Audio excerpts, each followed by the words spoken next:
দুষ্প্রাপ্য সামগ্রীর প্রদর্শনীতে রয়েছে বহু পুরনো দিনের ক্যামেরা, রুম হিটার, দেশ বিদেশের কয়েন, মুদ্রা, সুপারি কাটার বিভিন্ন ধরনের জাঁতি, রং বেরঙের বিভিন্ন ডিজাইনের চাবি রিং, পুরনো দিনের জমির দলিল, পোস্টকার্ড ইত্যাদি ইত্যাদি।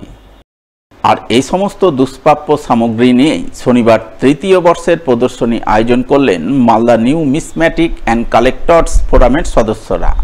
মালদা শহরের বিনয় সরকার অতিথি আবাসে শনিবার 3 দিনব্যাপী এই প্রদর্শনীর আনুষ্ঠানিকভাবে শুরু হয়, যার উদ্বোধনী অনুষ্ঠানে উপস্থিত ছিলেন আলিয়া বিশ্ববিদ্যালয়ের অধ্যাপক মীর রেজাউল করিম, রায়গঞ্জ বিশ্ববিদ্যালয়ের অধ্যাপক দীপক রায়, অধ্যাপিকা সুস্মিতা সোম, প্রাক্তন কাউন্সিলর প্রসেনজিৎ দাস সহ আরও অনেকেই।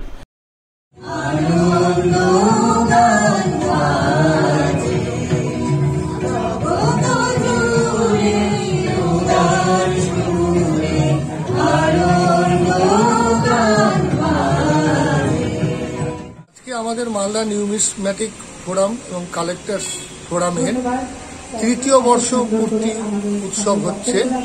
আমরা যারা বিভিন্ন রকম দুষ্প্রাপ্য সামগ্রী জমাই, যেমন কয়েন, স্ট্যাম্প, বিভিন্ন দলিল, আরো সব ক্যামেরা, জাতি, পেন, এইরকম বিভিন্ন রকম কালেকশন, যেগুলো আমাদের বহু আগেকার দিনে ব্যবহৃত হতো এবং সেই জিনিসগুলো আজকে আর প্রায় পাওয়াই যায় না।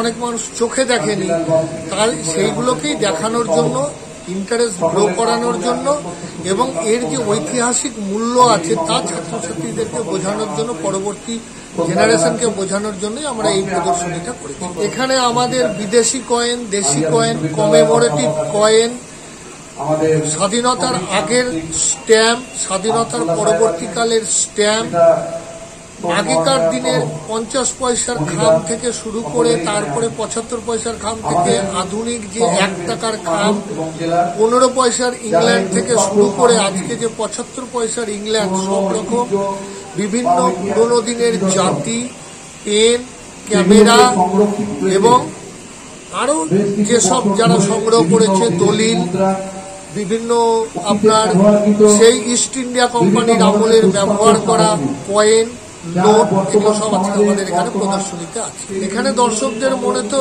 খুব উৎসাহ দেখতে পাচ্ছি, প্রত্যেকেই প্রত্যেকটা বিষয়ের ওপর জিজ্ঞাসা করছে, জানতে চেষ্টা করছে।